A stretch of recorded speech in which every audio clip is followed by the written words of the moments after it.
नमस्कार साथियों, स्वागत है आप सभी का आपकी अपनी पाठशाला पर। मैं हूं अंकित अवस्थी। आप हैं मेरे साथ में एक ऐसे विषय पर चर्चा करने के लिए जिसके चलते भारतीय राजनीति में काफी सरगर्मी बढ़ी हुई है।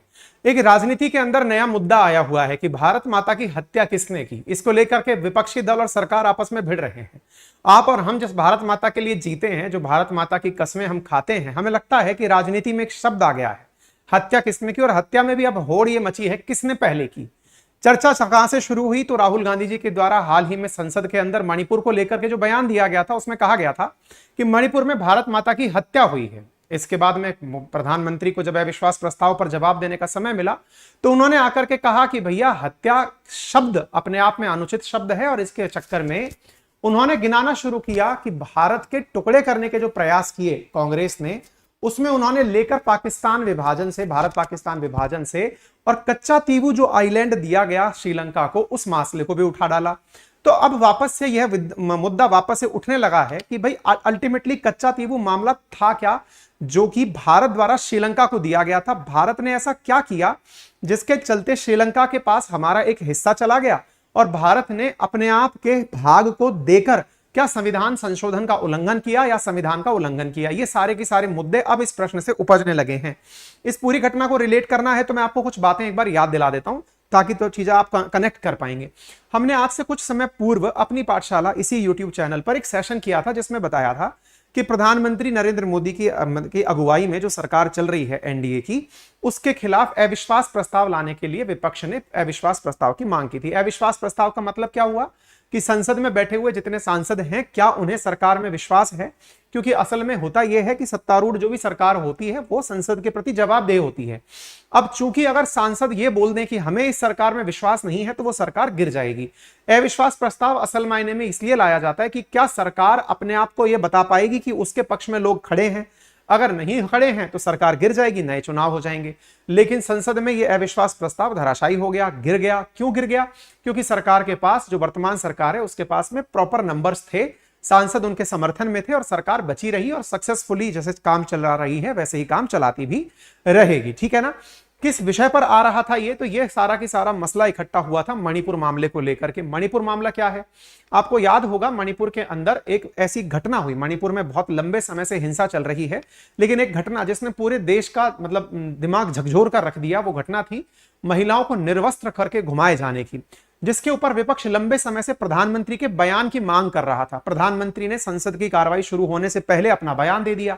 बयान उन्होंने संसद से बाहर दे दिया, इससे और ज्यादा झमेला खड़ा हो गया। इन्होंने ये कहा, पीएम मोदी ने अपने द्वारा मणिपुर मामले में कहा कि परपिट्रेटर्स विल बी सीवियरली पनिश्ड, यानी कि जिन्होंने भी ये घटना की है उन्हें सघन रूप से पनिशमेंट दिया जाएगा। इन्होंने कहा संसद की घटना शुरू होने, संसद की कार्रवाई, मानसून की कार्रवाई में जब ये चर्चा होनी थी उससे पहले ही बाहर जाकर प्रधानमंत्री मोदी उनके सामने, पत्रकारों के सामने बोल दिए कि मेरा हृदय पीड़ा से, क्रोध से भरा है। मणिपुर में जो घटना सामने आई वह किसी के साथ समाज में, सभ्य समाज को शर्मसार करने वाली घटना है। 140 करोड़ देशवासियों को शर्मसार होना पड़ रहा है। किसी भी गुनहगार को नहीं बख्शेंगे। मणिपुर की इन बेटियों के साथ जो हुआ उसे कभी माफ नहीं किया जाएगा। प्रधानमंत्री ने यह बयान दे दिया। लेकिन विपक्ष चाहता था कि संसद में इस विषय पर चर्चा हो, क्योंकि इतने समय से प्रधानमंत्री का कोई बयान इस विषय पर नहीं आया था। इसलिए विपक्ष ने इस पूरे मुद्दे को संसद के अंदर लेकर आने का प्रयास किया। अविश्वास प्रस्ताव लाया गया। अविश्वास प्रस्ताव के ऊपर वोटिंग हुई। प्रधानमंत्री को बोलना पड़ा। प्रधानमंत्री 2 घंटे 12 मिनट इस अविश्वास प्रस्ताव पर अपनी बातें बोले। इसमें 1 घंटे 32 मिनट बाद प्रधानमंत्री ने मणिपुर का जिक्र किया, जिस विषय पर विपक्ष फिर भड़क गया कि जिस विषय के लिए अविश्वास प्रस्ताव लाया गया है आप उस पर कुछ क्यों नहीं बोल रहे हैं। तो प्रधानमंत्री ने गिनाना शुरू किया, भूमिका बनाना शुरू किया कि असल मायने में यह मणिपुर का मुद्दा नहीं है। मुद्दा आप लोगों की सरकार, आप लोगों की विपक्ष की काबिलियत का है कि आप लोग इस मुद्दे को लाए इसलिए हैं ताकि आप हमारे काम पर पानी फेर सकें। प्रधानमंत्री ने अपने द्वारा सारे वो मुद्दे गिनाने शुरू किए जिसके चलते वो अपने आप को या अपनी सरकार को प्रमोट कर सकें। विपक्ष ने कहा कि ये यहां खड़े होकर के भी चुनाव प्रचार कर रहे हैं, देश को ये संबोधित कर रहे हैं कि देखो हमने क्या क्या किया। विपक्ष इस विषय को सुनते सुनते ही बीच में से वॉकआउट करके चला गया। वॉकआउट का मतलब यह हुआ कि जो अविश्वास प्रस्ताव विपक्ष के द्वारा लाया गया था वो पूरे दौर में भी उस समय तक नहीं बैठे और बीच में से ही उठकर चले गए। जैसे ऐसे नहीं होता है कि कई बार क्लास टीचर की क्लास आपको समझ में नहीं आ रही है, कई लोग आप में से टीचर को इंसल्ट करने के लिए कि देख हम आपको ये बताना चाहते हैं कि हम आपको नहीं सुनना चाहते, वो क्लास छोड़कर बीच में से उठकर चले जाते हैं। कुछ वैसा ही यहां पर विपक्ष ने किया। प्रधानमंत्री का सेशन चल रहा था, वो लोग बीच में से उठकर चले गए कि नहीं सुन रहे हम आपकी बातें। विपक्ष का वॉकआउट हुआ, फिर जाके प्रधानमंत्री मणिपुर मुद्दे पर आ गए। 1 घंटे 32 मिनट बाद प्रधानमंत्री मणिपुर पर बोले।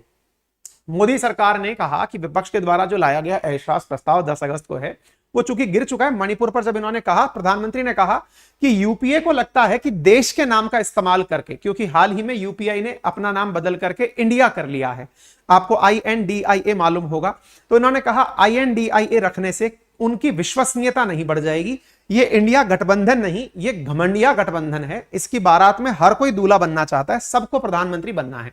मतलब जितने भी नेता हैं वो सब लोग प्रधानमंत्री बनना चाहते हैं। प्रधानमंत्री ने इस तरह से यूपीए गठबंधन जो हाल ही में इंडिया गठबंधन बना है उस पर कटाक्ष किया।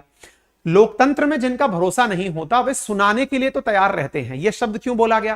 क्योंकि विपक्ष के द्वारा पूरे समय तक यह प्रयास किया गया था कि प्रधानमंत्री से यह कहा जाए कि भाई आपने इतने समय तक कुछ क्यों नहीं बोला, या प्रधानमंत्री को बोलने के लिए मजबूर किया जाए। प्रधानमंत्री ने कहा कि जब मेरी बारी आई बोलने की तो ये सुनने का धैर्य नहीं रखे, अब शब्द बोलकर कूड़ा फैलाकर चले गए, अब ये उठकर वॉकआउट कर कर चले गए हैं और ये सब देश को झूठ बोल रहे हैं। इस कारण से ये लोग मेरे सामने नहीं खड़े हो रहे।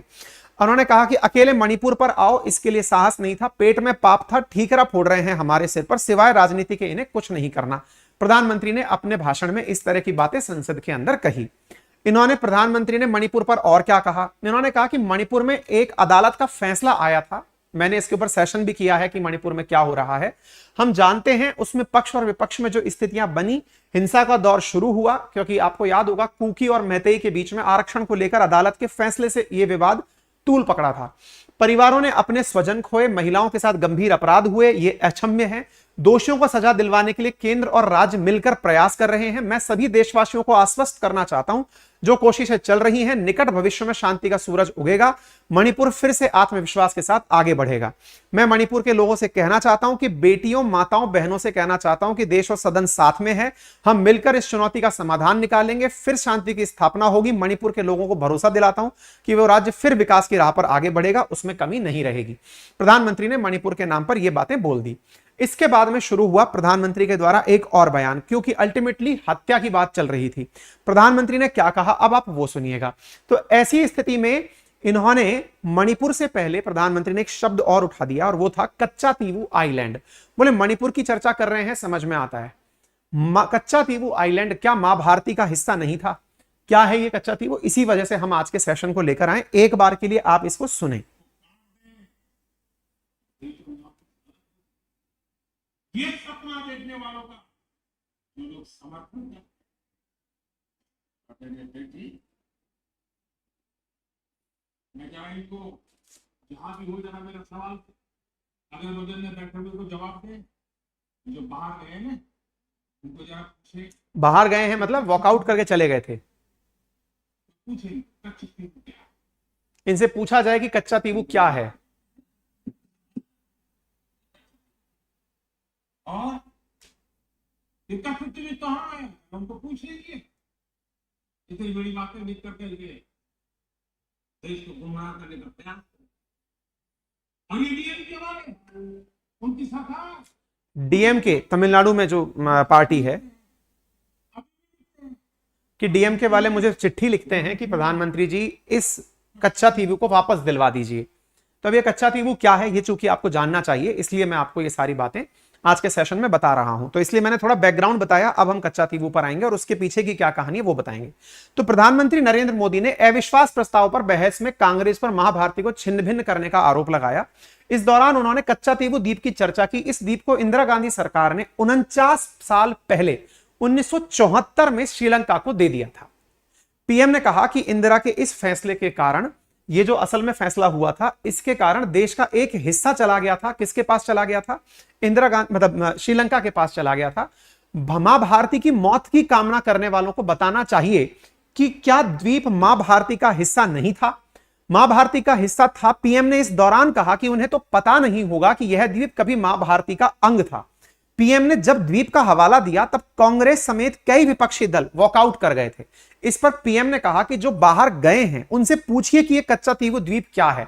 ये कहां है? यहां इतनी बड़ी बड़ी बातें करके देश को गुमराह करने का प्रयास कर रहे हैं, भारत माता की मृत्यु की कामना कर रहे हैं। ये डीएमके वाले, उनकी सरकार, उनके मुख्यमंत्री आज भी चिट्ठी लिखते हैं कि मोदी जी कच्चा तीवु द्वीप को वापस लाइए। ठीक है, तो अब आपको ये जो भारत मां की हत्या वाला बयान है, ये मैं एक बार सुनवा देना चाहता हूं। सुनिए, राहुल गांधी जी का एक बयान है, उसको सुनिए, जिसमें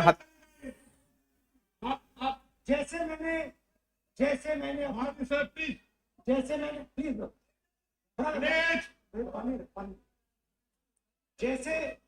जैसे मैंने भाषण की शुरुआत में बोला, भारत एक आवाज है, भारत हमारी जनता की आवाज है, दिल की आवाज है। इन्होंने कहा भारत एक आवाज है, जनता की आवाज है। उस आवाज की हत्या आपने मणिपुर में की, उस आवाज की हत्या आपने मणिपुर में की। भारत माता की हत्या आपने मणिपुर में की। उसका मतलब भारत माता की हत्या आपने मणिपुर में की।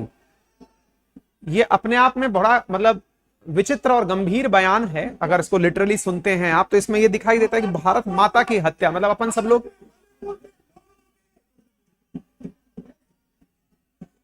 जिस भारत माता को हम लोग जय करते हैं, क्या वो हत्या हो चुकी है? भारत की हत्या की है, ये बयान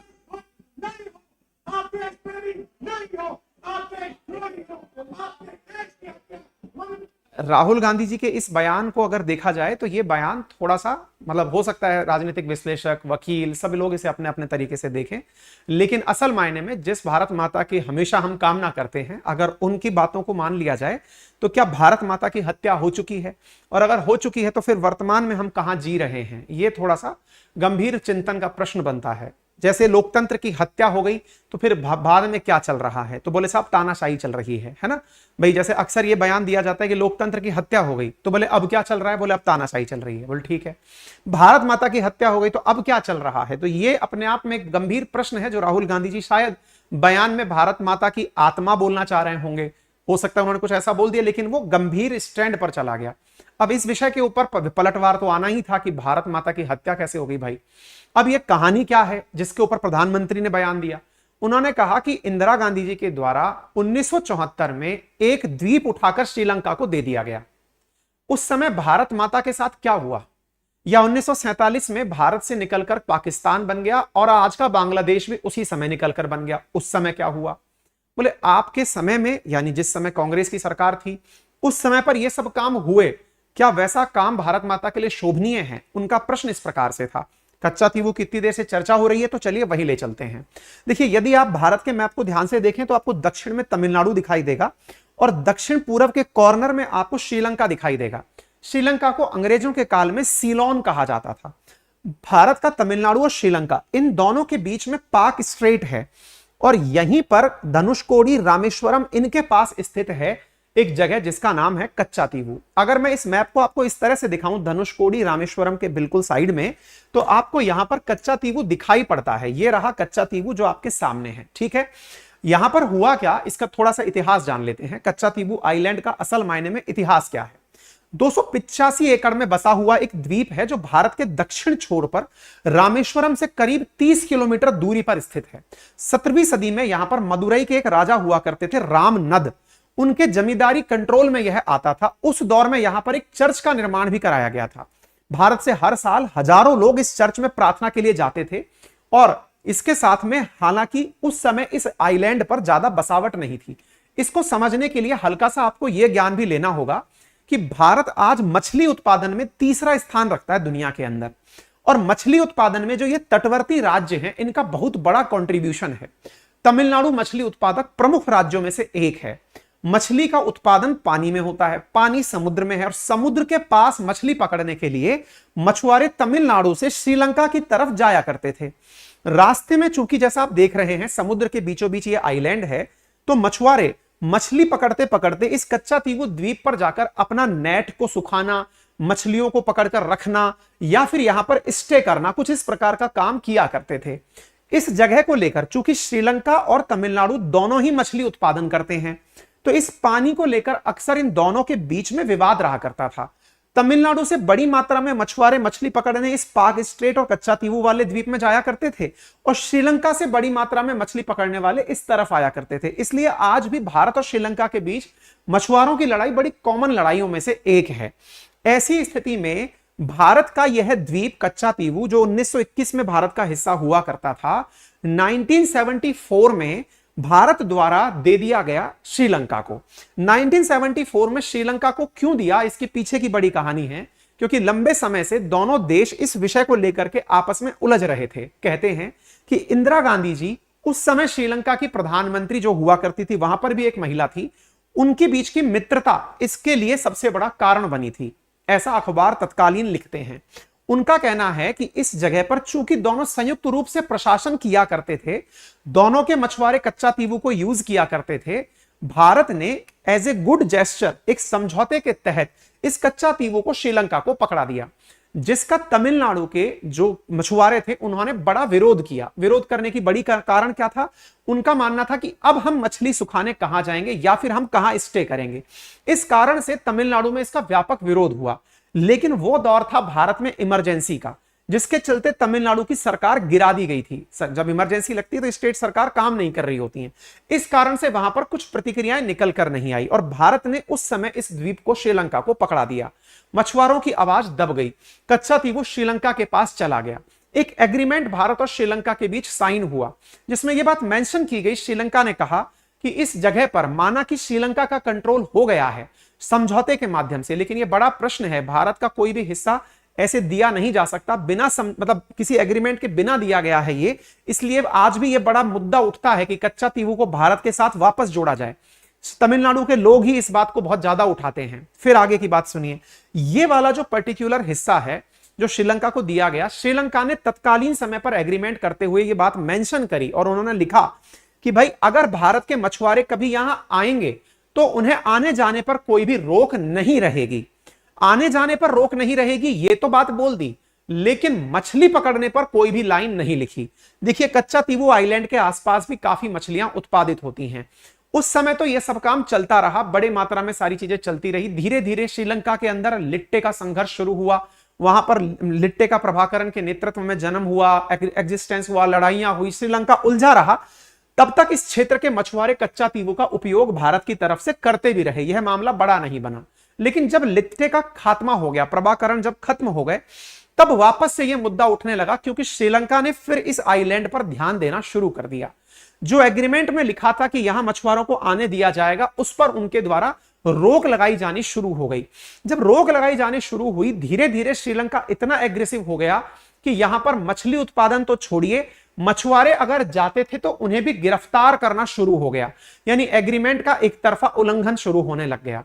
उस समय तमिलनाडु की सरकारों में जो मुख्यमंत्री रहे, चाहे जयललिता जी रही, इवन जब ये लगा था तब करुणानिधि जी थे, सबने इस बात का विरोध किया था। जयललिता जी ने तो केंद्र को लिखकर दिया कि इस एग्रीमेंट को तोड़कर कच्चा तीवू को वापस लाइए, लेकिन भारत सरकार के द्वारा इसके ऊपर कोई कार्रवाई नहीं की गई। बाद में फिर यहां पर जो अभी स्टालिन की सरकार चल रही है, मुख्यमंत्री स्टालिन है, उनके द्वारा भी प्रधानमंत्री को लिखा गया कि कच्चा तीवू को वापस लाइए। ऐसा क्यों? ऐसा इसलिए क्योंकि यहां पर मछुआरों को ना केवल गिरफ्तार किया जाने लगा, बल्कि सुषमा स्वराज जी, स्वर्गीय सुषमा स्वराज जी जब एक बार श्रीलंका जा रही थी, उस समय यहां पर जो मछुआरे कच्चा तीवू पर गए उन्हें गोली मार दी गई और गोली मारकर 2 मछुआरों की मौत हो गई। यानी इसको लेकर के श्रीलंका अपना एग्रीमेंट तोड़ने लगा। एक बार जब भारत सरकार की तरफ से अटॉर्नी जनरल मुकुल रोहतगी से उनसे यह सवाल पूछा गया कि भारत इसे क्यों नहीं ले सकता वापस, तो उन्होंने कहा अब इसे युद्ध करके वापस लेना होगा, क्योंकि यह हमने समझौते के माध्यम से दिया है। तो क्या युद्ध ही इसका उपाय है? ऐसी स्थिति में कच्चा तीवू को लेकर के बड़ा सवाल भारत के अंदर हमेशा उठता आया है। तो कच्चा तीवू का इतिहास क्या है वो मैंने बता दिया, लोकेशन क्या है वो मैंने बता दी, इसका कल्चरल सिग्निफिकेंस क्या है वो भी बता देता हूं। यहां पर चूंकि ये बहुत छोटा सा क्षेत्र है 285 एकड़ का, यहां पर एक चर्च है जिसको भारत और श्रीलंका के लोग जाकर पूजने जाते हैं, यहां पर प्रे करने जाते हैं। ठीक है, इस द्वीप पर अंग्रेजों का कंट्रोल 1921 में आया था। हालांकि उस समय भी इसको लेकर विवाद हुआ था। 1947 तक भारत और श्रीलंका के बीच यह विवाद रहा। 1947 के सरकारी दस्तावेजों के हिसाब से इसे भारत का मान लिया गया, क्योंकि भारत के ही एक राजा का इस पर कंट्रोल था। 1974 तक दोनों देश इसको संभालते रहे। 26 जून को कोलंबो में और 28 जून को दिल्ली में एक बैठक हुई, जिसमें भारत के माध्यम से बिना संविधान संशोधन के इस एग्रीमेंट के माध्यम से कच्चा तीवू को उठाकर श्रीलंका को दे दिया गया। यह लाइन लिखी हुई, according to article 5 1974 agreement provides that subject to foregoing Indian fishermen and pilgrims will enjoy access to visit Kacha Tivu as Heritro and will not required by Sri Lanka to obtain travel document or visas for these purpose। ठीक है ना। ऐसी स्थिति में यहां पर भारतीय मछुआरों के लिए यह बात निकल कर आई कि केवल जाल सुखाने के लिए जो अनुमति थी। तो अब बड़ा सवाल यह बना, ऐसा किया क्यों गया था? असल में श्रीलंका में भी पहली बार एक महिला प्रधानमंत्री बनी थी जिनका नाम था सिरिमा बंडार नाइक, और कहा करते थे कि भारत की जो प्रधानमंत्री थी इंदिरा गांधी, इन दोनों की काफी अच्छी मित्रता थी। इस कारण से ये जो बंडार नाइक थी, सिंदरा बंडार नाइक, इनके बारे में भी ये कहा जाता था जिस प्रकार से इंदिरा गांधी जी ने वो लगाया इमरजेंसी, इन्होंने बिल्कुल वैसे ही यहां पर इमरजेंसी लगाई थी। दोनों में काफी ज्यादा समानताएं थी। ऐसी स्थिति में इनके लिए बयान चलता था कि आज भारत कल श्रीलंका, यानी जैसे भारत में इंदिरा गांधी की हार हुई है वैसे बंडार नाइक की हार होगी, ऐसे वहां पर विपक्ष कहा करता था। और इन्होंने विपक्ष को बिल्कुल उसी तरह से जेल में डाल दिया था। इन दोनों के बीच में काफी ज्यादा समानताएं हुआ करती थी और इसी दोस्ती के चलते प्रधानमंत्री के द्वारा उन्हें यह चीज दी गई थी। ठीक है ना। एक जो समझौता हुआ, यह समझौता एक और था इसके अंदर, मन्नार और बंगाल की खाड़ी की सीमा रेखा को लेकर के भी हुआ, जिससे कच्चा तीवू विवाद और बढ़ गया। जिसमें यह था कि एक्सक्लूसिव इकोनॉमिक जोन में मछुआरे नहीं जा सकेंगे, यानी 200 नॉटिकल माइल्स तक श्रीलंका के अंदर भारत के मछुआरे नहीं जा सकेंगे। यह लाइन भी इसी समझौते में लिखी गई, जिसका बड़ा विरोध हुआ, लेकिन इमरजेंसी थी इसलिए सरकार इस पर कुछ नहीं कर पाई। तमिलनाडु की सरकार के द्वारा विधानसभा में 1991 में भी इसके विरोध में प्रस्ताव लाया गया, लेकिन इसका कुछ नहीं हुआ। लिट्टे के चलते सरकारें श्रीलंका की और भारत की बिजी रही। 2009 में जब लिट्टे खत्म हो गया तो ऐसी स्थिति में श्रीलंका की नौसेना ने इस द्वीप की सुरक्षा बढ़ा दी। AIADMK की नेता जयललिता ने इस बात को लेकर सुप्रीम कोर्ट की पहुंच की और दलील दी कि बिना संविधान संशोधन के सरकार ने अगर अपनी जमीन किसी को दे दी है तो इसे वापस लाना चाहिए, लेकिन सरकार इसे वापस नहीं लाई क्योंकि यह केवल एग्रीमेंट से गया था। अब यह बड़ा प्रश्न बन रहा है, चूंकि भारत ने बिना संविधान संशोधन के इसे दिया था तो क्या भारत इसे वापस ला सकता है? चिंता इस बात की है कि कल को कहीं ऐसा ना हो कि श्रीलंका इस चीज को उठा करके चीन को पकड़ा दे और इससे भारत के ऊपर निगरानी बहुत तेजी से रखना शुरू हो जाएगा और बहुत ही विकट स्थितियां हो जाएंगी। इसलिए भारत को इसे बहुत ज्यादा अब गंभीरता से समझने की भी आवश्यकता है। स्वर्गीय जयललिता जी भी चली गई। इस विषय पर अटॉर्नी जनरल मोहकल रोहतगी जी ने कहा, वहां पर सुप्रीम कोर्ट के अंदर जब जयललिता जी के द्वारा प्ली लगाई गई तो उन्होंने कहा कि अब चूंकि हम इसे दे चुके हैं तो इसे लाने के लिए हमें युद्ध करना होगा। श्रीलंका के तत्कालीन प्रधानमंत्री रानिल विक्रमसिंघे ने एक बयान देकर काफी विवाद बढ़ा दिया जब उन्होंने यह कहा कि अगर कोई मछुआरा यहां आया तो अब उसे हम गोली मार देंगे। गोली मारने की बात जब हुई तो भाई साहब गोली मार भी दी गई 2015 में जब सुषमा स्वराज जी जा रही थी। ऐसी स्थिति में तमिलनाडु गवर्नमेंट के द्वारा कच्चा तीवू आइलैंड को लेने को लेकर काफी प्रेशर क्रिएट किया गया। वर्तमान मुख्यमंत्री जो स्टैलिन है, इन्होंने भी प्रधानमंत्री को लिखकर कहा कि आप इस जगह को वापस लीजिए। ऐसी स्थिति में तमिलनाडु के फिशरमैन का विवाद प्रधानमंत्री के बयान से वापस उठकर आ गया है। आपसे सवाल है, आपकी इस विषय पर क्या राय है? क्या इस विषय पर संविधान संशोधन का होना जरूरी था? अगर नहीं था तो क्या भारत को वापस से श्रीलंका से इसे लेना चाहिए? दिमाग में यह रखते हुए कि कल को अगर श्रीलंका ने इसे चाइना को दे दिया तो भारत इसे कैसे डैमेज कंट्रोल करेगा? सारे सवाल इसके साथ में बचे हैं। आपसे गुजारिश है कि आप अपनी राय कमेंट बॉक्स में जरूर लिखें। भारत मछली उत्पादन में तीसरा देश है, इसे आप जानते हुए सारी बातें करें। और हां, आपसे अब प्रश्न पूछकर इसका जवाब देने का हमने एक तरीका निकाल लिया है। मेरे प्यारे साथियों, ट्विटर पर अब आपके लिए जो भी सेशन हम करते हैं उस पर कुछ क्वेश्चंस भी दिए जाएंगे। ट्विटर पर आप मुझे फॉलो कर सकते हैं। मेरा ट्विटर हैंडल है @KA अंकित, अंकित कुमार अवस्थी के नाम से आप अगर सर्च करेंगे तो यहां पर आपको मेरा 17.8K फॉलोअर्स के साथ में ट्विटर हैंडल मिल जाएगा, जहां पर हम कोई विषय जो करते हैं, आपसे आपकी राय तो जानते ही हैं, आप वहां जाकर क्वेश्चन आंसर भी जो कि उस पर बन सकते हैं उस पर भी अपनी राय दे सकते हैं। प्रॉपर क्वेश्चन आंसर अटेंड कर सकते हैं विद प्रॉपर सॉल्यूशन। मैं आपके लिए ट्विटर पर अपनी जानकारियां शेयर कर रहा हूं, आप जाएं और बढ़िया से इसको एक्सेस करें। और हां, आप सभी के लिए हमने एकलव्य बैच अनाउंस किया हुआ है। मात्र 7500 रुपए के अंदर आप लोग हमारे साथ जुड़ करके मात्र 7 दिन के इस ऑफर में 7500 रुपए के अंदर RAS प्री प्लस मेंस का कंप्लीट फाउंडेशन बैच प्राप्त कर सकते हैं। टेस्ट सीरीज आप लोगों के लिए ऑलरेडी चल रही है, आप उसे एक्सेस करें मात्र 999 में। फिलहाल के लिए इतना ही। अपना ख्याल रखें। धन्यवाद।